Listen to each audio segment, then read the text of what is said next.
Hello दोस्तों, स्वागत है आपका हमारे YouTube channel mission lecture UK 2025 पर। तो दोस्तों, आज की क्लास में हम बात करेंगे उत्तराखंड के अंतर्गत जो प्रवक्ता हिंदी के जो वैकेंसीज निकली हैं उसको लेकर हमारे लगातार प्रैक्टिस सेट्स आपको प्रोवाइड कराई जा रही हैं। और आज ये हमारी क्लास है, क्लास 108। आप प्ले लिस्ट में जाके देख सकते हैं, हमने हिंदी की प्ले लिस्ट बनाई है। उत्तराखंड प्रवक्ता हिंदी एलटी हिंदी करके एक प्लेलिस्ट बनी है दोस्तों। उसमें आपको लगातार 107 तक की क्लासेस देखने को मिलेंगी, जिसमें पूर्ण सिलेबस को आपको कवर किया गया है। और साथ ही दोस्तों, अब हमारी क्लास प्रैक्टिस सेट के तौर पर चल रही है लगातार। तो इसलिए जो है आप पूरे प्रैक्टिस सेट को भी ज़रूर देखिएगा और प्रीवियस क्लासेस को भी ज़रूर देख लीजिएगा। तो दोस्तों, बहुत बेहतरीन हमारी तैयारी चल रही है और इसमें आधार पर आपका सिलेक्शन भी श्योर होगा। इस चीज़ को आप मानते हुए चलिए और अपनी तैयारी को मजबूती देते रहिए। और जो भी अभ्यर्थी हमारी क्लासेस को देखते हैं, उम्मीद है सभी ने हमारे चैनल को सब्सक्राइब किया होगा। और जो अभ्यर्थी नहीं कर पाए हैं वो अभी सब्सक्राइब जरूर कर लें। तो स्टार्ट करते हैं आज की क्लास के पहले क्वेश्चन को। तो दोस्तों, हमारा क्वेश्चन नंबर 1 है, निम्नलिखित ग्रंथों में उनके रचनाकारों के साथ सम्मिलित कीजिए। तो दोस्तों, यहाँ पर अगर हम सम्मेलन की बात करें तो मधुमती भूमिका जो है ये किसकी रचना है, इस पर हमें बात करनी है। तो मधुमती भूमिका जो रचना है दोस्तों, वह है भट्टनायक की। किसकी है? ये भट्टनायक की रचना है दोस्तों। दूसरा है काव्यालंकार सूत्र वृत्ति। काव्यालंकार सूत्र वृत्ति जो है दोस्तों, ये है वामन की रचना है। इसके अलावा रस कलश नामक जो रचना है दोस्तों, किसकी है ये? रस कलश जो रचना है दोस्तों, ये हरिऔध की रचना है। इसके अलावा श्रृंगार निर्णय जो रचना है दोस्तों, ये है भिखारी दास की। ठीक है। तो इस तरीके से हमारे इन रचनाकारों का जो मेन जो सही इसमें सुमेलन है दोस्तों, मधुमती भूमिका ये भटनायक की रचना है। उसके अलावा काव्यालंकार सूत्रवृत्त ये वामन की है। और रस कलश हरिऔध की रचना है। और श्रृंगार निर्णय जो है भिखारी दास की रचना है। तो इस आधार पर अगर हम देखें तो दोस्तों, हमारा जो है यहाँ पर ऑप्शन नंबर ए बिल्कुल सही बैठ रहा है दोस्तों इसके अकॉर्डिंग। क्योंकि पहले का थर्ड, दूसरे का फोर्थ और तीसरे का फर्स्ट और चौथे का सेकंड। ठीक है। तो इसका ऑप्शन नंबर ए बिल्कुल सही आंसर हो जाएगा। बढ़ते हैं दोस्तों अगले प्रश्न में। निम्नलिखित काव्य पंक्तियों को कवियों के साथ सुमेलित कीजिए। आगामी एग्जाम्स दोस्तों इसी प्रकार के क्वेश्चन आने वाले हैं, आप इसको बिल्कुल मान के चलिए। कॉम्पिटिटिव बहुत तगड़ा होने वाला है, इसलिए आप लोग जो है तैयारी भी उसी लेवल पे करेंगे। तो इसमें जो काव्य कवियों की रचनाएं हैं उनको हमें बात करनी है। जैसे दुल्हिन गावों मंगलाचार दोस्तों, ये जो रचना है ये है कवि कबीरदास की रचना है दोस्तों। अगला है मेरो मन अनत कहाँ सुख पावे। मेरो मन अनत कहाँ सुख पावे। तो दोस्तों, ये जो रचना है ये है सूर की। ठीक है, सूरदास की है। इसके अलावा दोस्तों, द्रवहु सो दशरथ अजिर बिहारी। द्रवहु सो दशरथ अजिर बिहारी, तो ये तो आपने पढ़ाई होगा रामायण के अंतर्गत। तो दोस्तों, ये जो है आपका तुलसीदास की है। इसके अलावा पीयूषों का हेतु संदेश डाहे भौरा के हे काग। तो दोस्तों, ये किसकी है? ये है मलिक मोहम्मद जायसी की रचना। ठीक है। तो इस तरीके से ये पंक्तियां जो है किस कवियों के द्वारा कही गई हैं।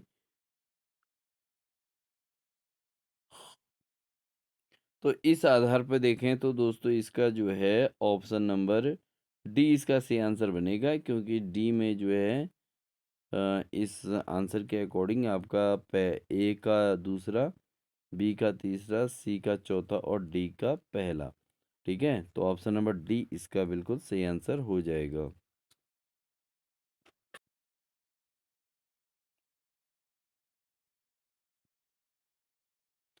अगला क्वेश्चन है, निम्नलिखित कहानियों को कहानीकारों के साथ सुमेलित कीजिए। तो यहाँ पर कहानियाँ भी दी हैं और कहानीकारों के नाम भी दिए हैं दोस्तों। जैसे आर्द्रा। आर्द्रा यहाँ पर दोस्तों ये कहानी है। इस कहानी के लेखक कौन है दोस्तों? इस कहानी के लेखक है मोहन राकेश। मोहन राकेश ने ये कहानी लिखी थी दोस्तों, आर्द्रा। उसके अलावा अभिमन्यु की हत्या अभिमन्यु की आत्महत्या जो रचना है दोस्तों किसकी है, ये है राजेंद्र यादव की। इसके अलावा यही सच है ये रचना है दोस्तों किसकी, मन्नू भंडारी की है। इसको आप सही मिलान कर लेंगे।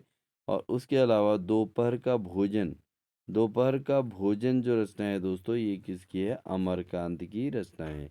तो इस आधार पर ऑप्शन नंबर इसका कौन सा सही हो जाएगा दोस्तों, ऑप्शन नंबर ए इसका बिल्कुल सही आंसर हो रहा है। ठीक है,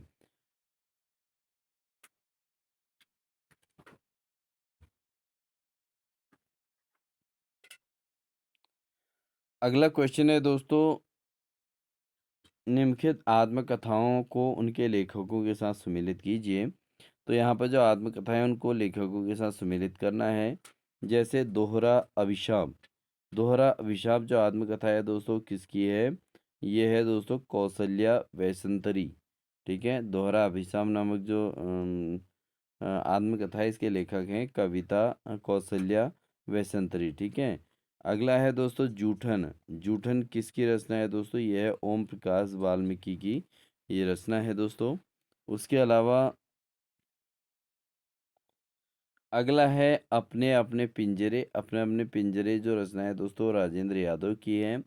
इसके अलावा मुड़ मुड़ के देखता हूँ जो रचना है दोस्तों ये है मोहनदास नेमिशराय की। किसकी, मोहनदास नेमिशराय की रचना है मुड़ मुड़ के देखता हूँ। अपने अपने पिंजरे राजेंद्र यादव की है। इसके अलावा दोहरा अभिशाप दोस्तों किसकी है, दोहरा अभिशाप कौशल्या वैसंतरी की है। और जूठन दोस्तों ओम प्रकाश वाल्मीकि की ये रचना है दोस्तों। ठीक है, उम्मीद है आपकी तैयारी मजबूती से हो रही होगी, क्योंकि इसमें हमने ऐसे क्वेश्चन का कलेक्शन रखा है जो आपको आगामी एग्जाम्स में किसी भी हद में पीछे नहीं होने देगा। ठीक है, तो इस आधार पर इसका ऑप्शन देखें तो ऑप्शन नंबर कौन सा सही होगा दोस्तों, इसका क्वेश्चन नंबर 34 का तो ऑप्शन नंबर हो जाएगा सी।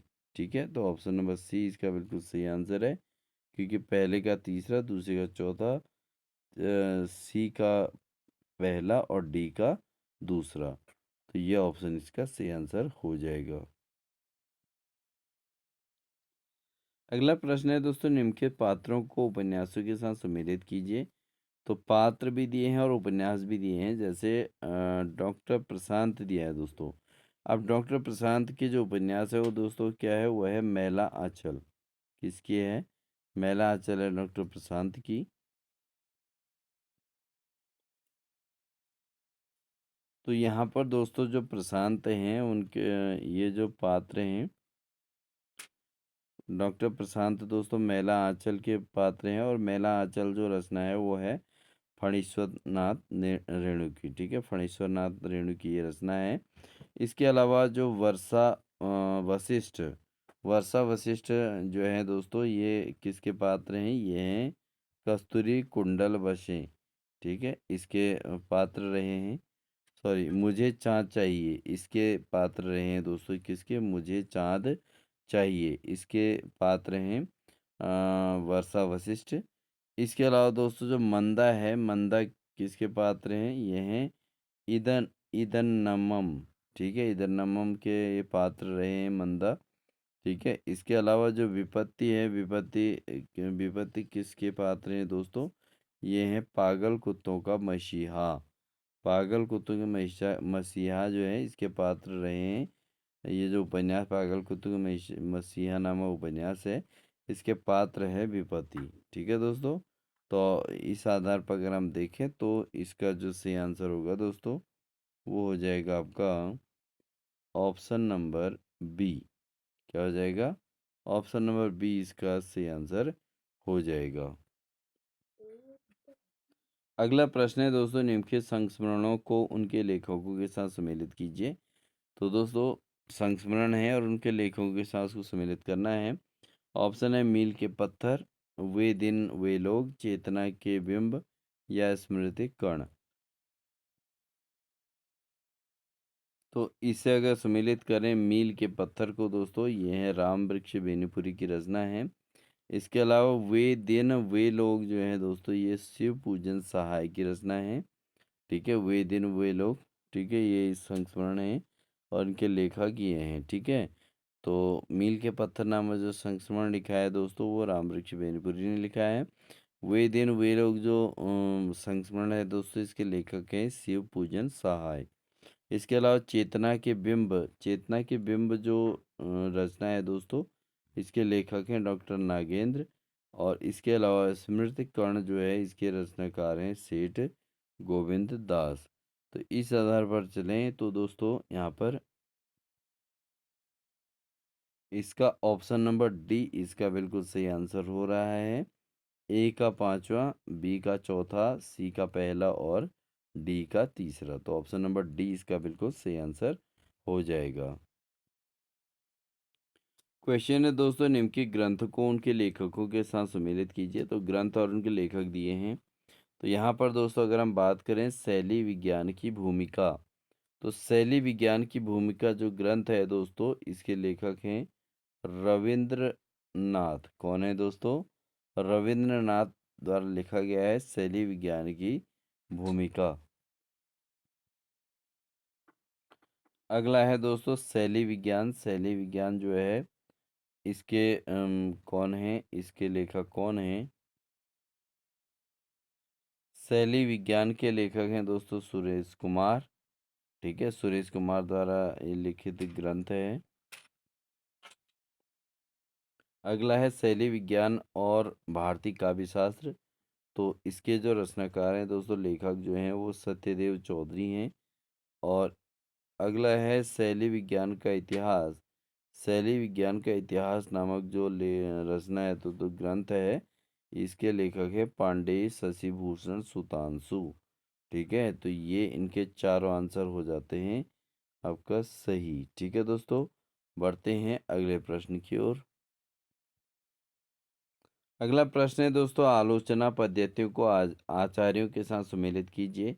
तो ये जो आलोचना पद्धतियां हैं, उनको आचार्यों के साथ सम्मिलित करना है। जैसे समाजशास्त्री आलोचना, मानवतावादी आलोचना, सौष्ठववादी आलोचना और प्रयोगवादी आलोचना। तो इनको जो है आचार्यों के साथ सम्मिलित करना है।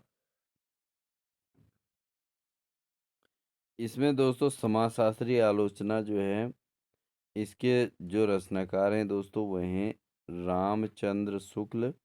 ठीक है। अगला है दोस्तों मानवतावादी आलोचना। तो मानवतावादी आलोचना जो है, ये दिया है हजारी प्रसाद द्विवेदी ने। इसके अलावा सौष्ठववादी आलोचना के जो लेखक हैं दोस्तों, वो नंद दुलारे वाजपेयी हैं। इसके अलावा प्रयोगवादी आलोचना के जो प्रवर्तक हैं दोस्तों, वह हैं विजय देव नारायण शाही। ठीक है, तो विजय देव नारायण शाही जो इसके रचना लेखक हैं।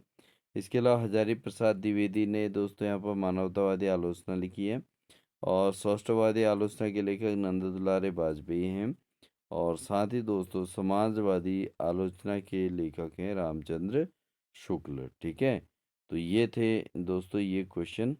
बढ़ते हैं अगले प्रश्न की ओर। अगला क्वेश्चन है दोस्तों, निम्नलिखित काव्य पंक्तियों को कवियों के साथ सम्मिलित कीजिए। तो इसमें क्या है कि दोस्तों काव्य को हमें कवियों के साथ सम्मिलित करना है। जैसे आपका है, पहला है मर गया देश अरे जीवित रह गए तुम। ठीक है, मर गया देश अरे जीवित रह गए तुम। तो ये जो पंक्ति हैं दोस्तों, इनको जो है किस कवि ने गाया है? ये हैं दोस्तों मुक्ति बोध की पंक्तियां हैं दोस्तों, ये गजानन माधव मुक्ति बोध की। ठीक है, इसके अलावा दोस्तों और शायरी को आदमी की ज़रूरत है। तो दोस्तों ये और शायरी को आदमी की ज़रूरत है, ये काव्य पंक्तियां हैं। और ये किस कवि ने गाई हैं? ये है केदारनाथ अग्रवाल की रचना है दोस्तों। ठीक है, अगला है छोड़ ध्रुवों की मृदु छाया के लेखक दोस्तों, ये हैं आपका सुमित्रा नंदन पंत। इसके अलावा मेरे लिए हर आदमी एक जोड़ी जूता है, इसके जो लेखक हैं दोस्तों, वह हैं धूमिल। ठीक है, तो इस तरीके से चारों हमने इसमें आपको डाउट क्लियर करा दिए हैं। आई होप आपका डाउट क्लियर जरूर हुआ होगा। क्वेश्चन नंबर 40 है दोस्तों, निम्नलिखित ग्रंथों को उनके रचयिताओं के साथ सम्मिलित कीजिए। तो दोस्तों जो ये ग्रंथ है इनको इनके रचयिताओं के साथ सम्मिलित करना है, जैसे रस रहस्य। तो रस रहस्य नामक जो ग्रंथ है दोस्तों किसका है? ये है दोस्तों कुलपति मिश्र का है। किसका है? कुलपति मिश्र ने की अपनी रचना है, जो है रस रहस्य। ठीक है। अगला है रस प्रबोध। रस प्रबोध नामक जो ग्रंथ लिखा है दोस्तों, वो लिखा है रसलीन ने। ठीक है, रसलीन ने लिखा है रस प्रबोध नामक ग्रंथ। इसके अलावा रस भूषण के लेखक कौन है दोस्तों? ये हैं याकूब खां। याकूब खां हैं। इसके अलावा रस राज के लेखक कौन है दोस्तों? ये हैं मतीराम। तो मतीराम यशराज के लेखक हैं। तो इसका इस आधार पर अगर हम देखें तो इसका ऑप्शन नंबर ए बिल्कुल सही आंसर हो जाएगा। ठीक है दोस्तों, ऑप्शन ए इसका सही आंसर होगा। चौथा, तीसरा, दूसरा और पहला। ठीक है, ये इम्पोर्टेंट प्रश्न भी है, इसको आप नोट भी कर लें सभी लोग, और ये 2026 के पेपर में आ भी सकता है। अगला क्वेश्चन है दोस्तों स्थापना यानी कि एग्जेक्शन इसमें दिया है। एक गोबर से भरी टोकरी भी सुंदर कही जा सकती है यदि उसका कोई उपयोग हो। यह विचार प्लेटो का है। बिल्कुल सही है दोस्तों। प्लेटो ने बात कही थी कि एक गोबर से भरी टोकरी भी सुंदर कही जा सकती है यदि इसका कहीं न कहीं उपयोग हो रहा हो, तो ऐसी स्थिति में वो टोकरी भी सुंदर कहलाएगी। ये बिल्कुल एग्जर्सन बिल्कुल सही है दोस्तों। अगर इस पर तर्क दें तो रीजन समझें तो दोस्तों सौंदर्य की सत्ता आत्मगत होती है, वस्तुगत नहीं होती है। यानी कि बिल्कुल सही है, क्योंकि सौंदर्य तब झलकता है जब वो उसको आत्मसात किया जाता है, ना कि उस वस्तु को देखते हुए नहीं माना जाता। ठीक है, तो अगर गोबर से भरी हुई टोकरी का कहीं उपयोग हो रहा है और उसका यूज़ बहुत ज़्यादा हो रहा है, तो ऐसी स्थिति में वो क्या है, उसका जो है उपयोग है, ये प्लेटो ने ही कहा था। और दूसरी बात, प्लेटो ने इस चीज़ को एक्सप्लेन किया था कि जो सौंदर्य है वो आत्मगत है, ना कि वस्तुगत है। तो इस आधार पर यहाँ पर कथन और तर्क दोनों बिल्कुल सही होंगे। तो इस आधार पर देखें तो यहाँ पर ऑप्शन नंबर इसका डी बिल्कुल सही आंसर हो जाएगा। ए और आर दोनों बिल्कुल सही हैं। ठीक है, बढ़ते हैं दोस्तों अगले प्रश्न में। क्वेश्चन नंबर लेते हैं दोस्तों 42। और यहाँ पर भी एग्जेक्शन और रीजन का क्वेश्चन है। ऐसे क्वेश्चन बहुत आने वाले हैं दोस्तों। तो टी एस इलियट के अनुसार साहित्य व्यक्तित्व की अभिव्यंजना न होकर उससे पलायन है। तो ये टी एस इलियट का मानना था दोस्तों, बिल्कुल सही है। क्योंकि उनके अनुसार क्या था, साहित्य जो है व्यक्तित्व की अभिव्यंजना न होकर क्या है, उससे पलायन है। ठीक है, तो ये बिल्कुल सही है। और सेकंड इसका जो रीजन है वो यह है, इसी आधार पर अस्तित्ववादी सिद्धांत स्थापित है। बिल्कुल गलत है। अस्तित्ववादी सिद्धांत में जो है टी एस इलियट का ही पूरा रोल नहीं है, क्योंकि अस्तित्ववादी सिद्धांत अलग अलग दार्शनिकों के द्वारा दिए गए हैं दोस्तों। ठीक है, तो इस आधार पर जो है इसका क्या है कि ए तो सही है, बट आर इसका रॉन्ग है। तो इसका जो ऑप्शन होगा दोस्तों क्या होगा? ऑप्शन नंबर बी इसका सही आंसर हो जाएगा, कि ए सही है और आर बिल्कुल गलत है। तो दोस्तों इस बार एग्जेक्शन और रीजन वाले क्वेश्चन आपको देखने को मिलने वाले हैं, तो इसलिए बहुत अच्छी इनकी प्रैक्टिस करके ही जाएंगे। पढ़ते हैं दोस्तों अगले प्रश्न में। अगला प्रश्न है स्थापना यानी कि एग्जर्सन है। भरत मुनि के प्रसिद्ध रस सूत्र में विभाव, अनुभाव, स्थायी भाव और व्यभिचारी भाव, इन चारों का उल्लेख है। तो दोस्तों ये जो है ये बिल्कुल रॉन्ग है, क्योंकि विभाव, अनुभाव, संचारी भाव के व्यक्ति जो है भरत मुनि के रस सूत्र के अंतर्गत पूरा उल्लेख नहीं है। दूसरा तर्क दिया है, रस का मूल आधार स्थायी भाव है, जो अब जो विभावादि से संयुक्त होकर ही रस बनाता है। तो दोस्तों ये बिल्कुल सही है, क्योंकि यहाँ पर रस का मूल आधार क्या माना जाता है, वो भाव होता है। रस का मतलब अपने भाव को व्यक्त करना ही रस है, और जो विभावादि से संयुक्त होकर ही रस बनता है। तो इस आधार पर देखें तो ए तो गलत है, लेकिन आर सही है। तो ए गलत है और आर सही है, तो दोस्तों यहाँ पर ऑप्शन नंबर सी इसका बिल्कुल सही आंसर हो जाएगा। दोस्तों अभी तक आपने अगर हमारा चैनल ज्वाइन नहीं किया तो प्लीज़ चैनल की प्लेलिस्ट में जाके आप यहाँ पर जो है चैनल में जाके आप प्लेलिस्ट से हमारी क्लासेस लगातार लें और साथ ही ज्वाइन सेक्शन में जाके आप हमारे जो है प्रैक्टिस सेट की जो मिनिमम कॉस्ट वाली हमारी ये जो है ज्वाइनिंग है उसको आप ज़रूर ज्वाइन कर लीजिएगा, क्योंकि आपको हमारी लगातार इसी प्रकार प्रैक्टिस सेट पर डे के हिसाब से मिलने वाली हैं और आप जो है एक बेहतरीन तैयारी की ओर बढ़ेंगे। इसमें बिल्कुल भी डाउट ना करें और अच्छी तैयारी के लिए थोड़ा सा इन्वेस्ट करेंगे तो हमें भी मोटिवेशन देखने को मिलता रहेगा दोस्तों, ठीक है। तो ज़रूर ये काम आप ज़रूर करेंगे दोस्तों। और साथ ही जो अभ्यर्थी चैनल पर नए हैं तो चैनल को सब्सक्राइब जरूर कर लें दोस्तों, ठीक है। तो बढ़ते हैं दोस्तों अगले प्रश्न में। अगला प्रश्न है दोस्तों हमारा, यहाँ पर स्थापना जो एग्जर्शन दिया गया है, जो उपयोगिता घोड़े की सैनिक के लिए है वही भाषा की कवि के लिए है। तो यहाँ पर यह कहा गया है कि जैसे घोड़े की उपयोगिता जो है सैनिक के लिए बहुत महत्वपूर्ण है, उसी प्रकार भाषा जो है एक कवि के लिए भाषा का मेन रोल है। ये तो बिल्कुल सटीक आंसर है दोस्तों, ये तो बिल्कुल सत्य है, इसमें कोई डाउट नहीं है। नेक्स्ट है तर्क है कि क्योंकि भाषा साहित्य की अभिव्यक्ति का माध्यम है। तो बात तो सही है, भाषा जो है हमारे साहित्य की अभिव्यक्ति का माध्यम है। भाषा के माध्यम से ही हम बातों को रख सकते हैं। तो इस आधार पर देखें तो ए और आर दोनों सही हैं, तो ऑप्शन नंबर ए इसका सही आंसर हो जाएगा दोस्तों, ठीक है।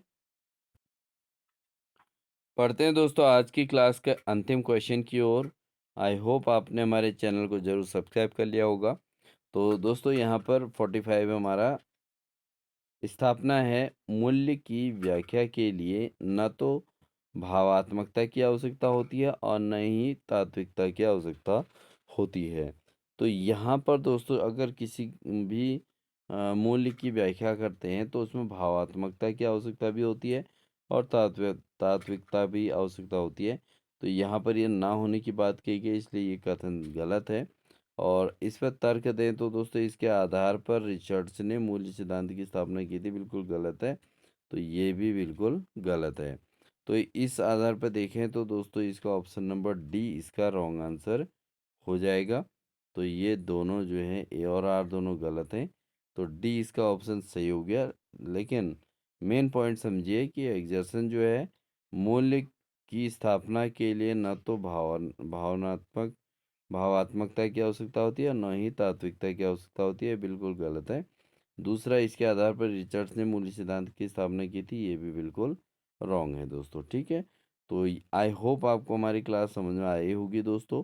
और क्लास अच्छी लगी तो वीडियो को लाइक कर दीजिएगा, क्योंकि आपके लाइक और कमेंट से हमको मोटिवेशन मिलता है दोस्तों। और साथ ही आप कितना क्वेश्चन सही कर पाए हैं इसको आप ज़रूर देखिएगा। क्वेश्चन का लेवल हाई है दोस्तों, क्योंकि प्रवक्ता के पेपर में इस बार ऐसी क्वेश्चन आपको देखने को मिलने वाले हैं, इसलिए आप इसी प्रकार की तैयारी करते रहिएगा। और साथ ही जो अभ्यर्थी चैनल पर नए हो तो चैनल को सब्सक्राइब कर लीजिएगा। मिलते हैं आपको हम नेक्स्ट बेहतरीन क्लास के साथ। साथ ही दोस्तों आप हमारे टेलीग्राम चैनल को ज़रूर ज्वाइन कर लें, जिसका लिंक हमने डिस्क्रिप्शन बॉक्स में दिया है। आप ज़रूर टेलीग्राम चैनल लिंक कर लें, क्योंकि वहाँ पर हमारी वीडियोज़ आपको लगातार सीधे सीधे देखने को मिलती रहेंगी। मिलते हैं आपको नेक्स्ट इन्फॉर्मेशन के साथ, तब तक के लिए दोस्तों wish you all the best.